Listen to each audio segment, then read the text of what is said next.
Inyamasheke ahitwa ku Mugonero ku ishuri ryaho rya GS Mugonero muri sale yaho ubukwe bwapfuye abakwe bahageze. Ibi nk'uko bivugwa n'abaturage biravugwa yuko ubu bukwe bwari buteganyijwe kuba kuri uyu munsi ku itariki 12 abakwe bava i Rusizi bagera ku Mugonero, ibirori birakomeza nk'uko bisanzwe bahamagaye umugeni arabura. Nk'uko byari biteganyijwe nk'uko bisanzwe mu gusaba bazanye ibyo basabisha n'ibirongoranwa byose, umugeni aza kubura. Noneho abari bicaye muri sale batunguwe kubona ibiri kubera ahangaho bitari bisanzwe. Abatashye ubukwe batubwiye yuko ngo ibi bintu bajyaga babyumva kuri za social media bakagira ngo ni ibihuha. Nk'uko ikirori cyari gikomeje bahamagaye umugeni akomeje kubura, baza bavuga ko ngo umugeni yavunitse ngo ari mu bitaro, ngo bagomba gufata umusimbura mu mwanya wiwe, noneho umugeni akazakomeza ejo. Bamwe muri bari batashye ubukwe batubwiye ko ngo uyu mugeni bakeka ko ngo yaba afite undi musore atashakaga gusiga, cyangwa se bakaba bari bafite ngo amakuru avuga ko ngo uyu mukobwa ngo yabonye ngo umusore hanze ngo wo mu diaspora urusha amafaranga uwo ngo bagiye kubana, maze akamushakaho amakosa bigatuma badashyingiranwa. Ngo uyu mukobwa yakomeje kuvuga ko habuzeho umunsi umwe uyu mukobwa yavuze yuko ngo uyu musore ngo ubukwe bwe butazaba babigira urwenya. Ngo yabonaga bari gufunga amakado banitegura abadekora, akababwira ngo nyamara nubwo ibi byose muri kubikora ubukwe ntibuzaba, bakamwita umusazi. None dore ko uyu munsi ku itariki 12 ubukwe koko ntibubaye, abakwe bahageze. Asenze umugabo ku munsi w'ubukwe yaniteguye. Ahubwo turibaza tuti kuki yaretse ko umukwe ava i Rusizi akarinda agera i Nyamasheke, namubwire ko ubukwe butaraba basi ngo yisubirireyo. Nk'uko abaturage babivuga cyangwa batashye ubukwe, ibi ngibi byabaye ururondogoro, bacitse ibikuba. Nk'uko uyu mukobwa uko ishaka Solange yanze gushyingirwana n'umugabo we witwa Uwayezu Project. Nubwo bitari byoroshye gufata aya makuru, ariko nimwumve ibyo uwo wari watashye ubukwe yatubwiye, nubwo hari mu rusaku rwinshi.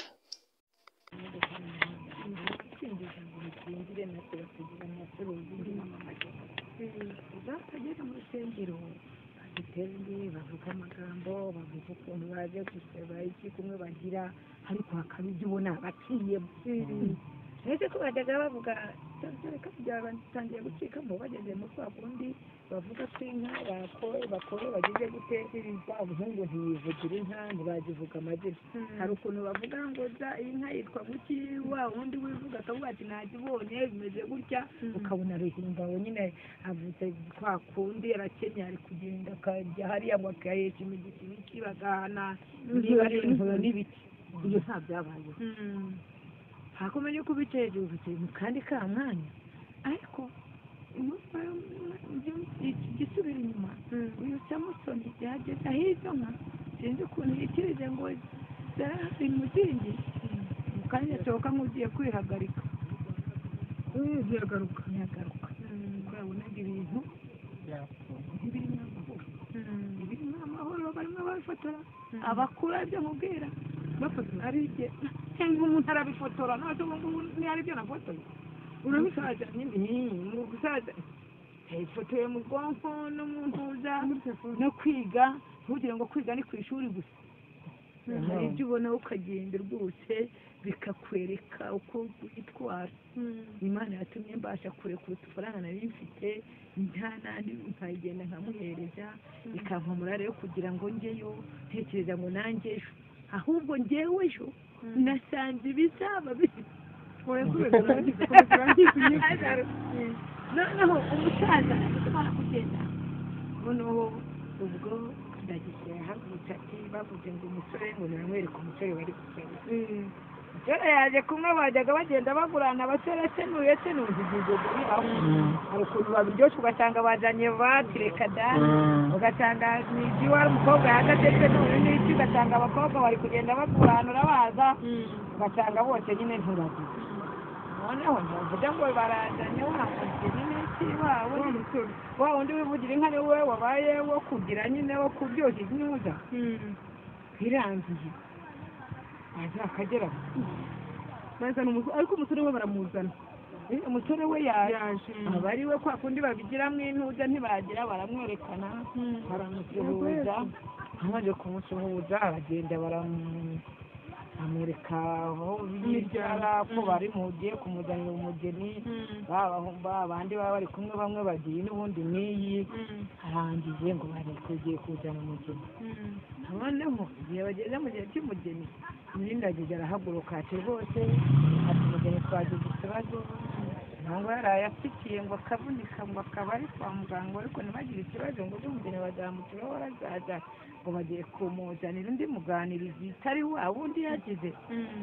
kumwe babigiramo imigendero rero ndetse n'ubundi ntako bari bubikore kandi n'ubundi uwo atari we atagize noneho se n'ukuntu arebye ese bikunda ubuze atari wa mukobwa nzi naje gusa we babivuze kugira ngo bari gutega noneho haje haza baraze najyaga mbona bigenda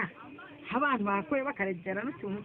tw'impano hoya hari ukuntu impano zo banazitanze ariko bitari muri murare n'ibyo bafite ntibinashimishije mbega ndi makiri kumva bakimara kubona ko ibyakozwe byose nta murare yakabone kumwe bajyaga bafite igiseke berekana uko azatunda berekana ibiki nta byabaye ahubwo baje ngo umukobwa n'iki babikora nko basaza bece niko babapfunde bahereza icupa n'irindi baramujyana bamuhereza uwo musore nk'uko bamugenye mu bundi bwo ntibari yabimenye mbere bakuranye ngo wari umuganirizi babaye bamuhaye ngo wenda uzi niba azabonekeze niba azaba yakiza akataha babifashe nk'uburwayi ese koko ni ukuri naho kandi ndumva bavuga ko umukobwa yabuze ese ngo yabenze ese ngo bitwazaga tubyumva ngo tukagira ngo nibibaho ni kubyumva ariko niyo nari nabitwaye yuko barakurana bagira gute ko bimwe by'abagore n'umugabo abahetse uwo mukobwa ko bashyize mu cyumba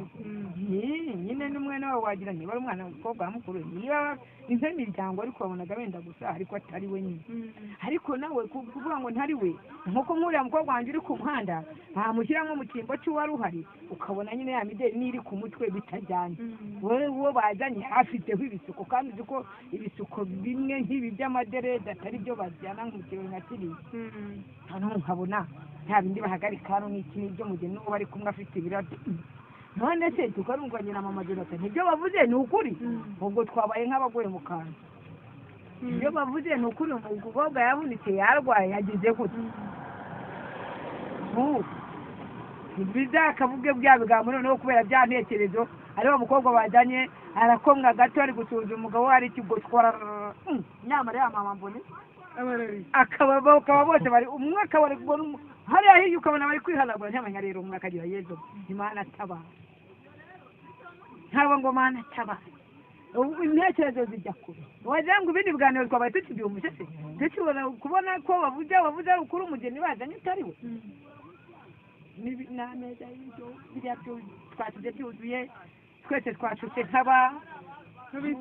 nyine aho tumariye ntibimariye gusa n'ibitoza turagenda twese gusohoka turi mu majoro ndahagarara ko byaba inuzo ndebye imodoka nyamanye nsaba abantu n'ubundi Imana yabonye ko bose wenda yajyanye uwatagize uwo batabanyije ubushobozi bwose bakaba bavuga ati we akaba ari abo yarambagije batari gutura ubukwe bose kubera mu modoka hari ukuntu harakomeye menshi atari twa tumodoka amamodoka turareba turumirwa reba uko twabonye abari baherekeje uwo musore wari uje gusaba bavuze ko uwo mukobwa wasimbuye uwo mugeni wari bushyingirwe bataraza kumureka niba yujuje ngo imyaka 18 baramutahana kuko ngo ntago bataha amaramasa kandi barakoye bakaba bari banasabye. Nyuma yaho ibyo bintu byaje gukurura impaka, batangira kujya impaka ku bijyanye n'inkwano batanze. Ab'i Rusizi bati twabahaye inka ebyiri, ab'i Nyamasheke ati n'imwe. Bakomeza kujya impaka. Uko byaje kurangira, byarangiye ab'i Rusizi bazinze amakote n'amapantaro barataha amaramasa. Murasabwa gukanda subscribe kuri iyi channel mujye mumenya ibibera i Nyamasheke, Rusizi ndetse n'Iburengerazuba hose.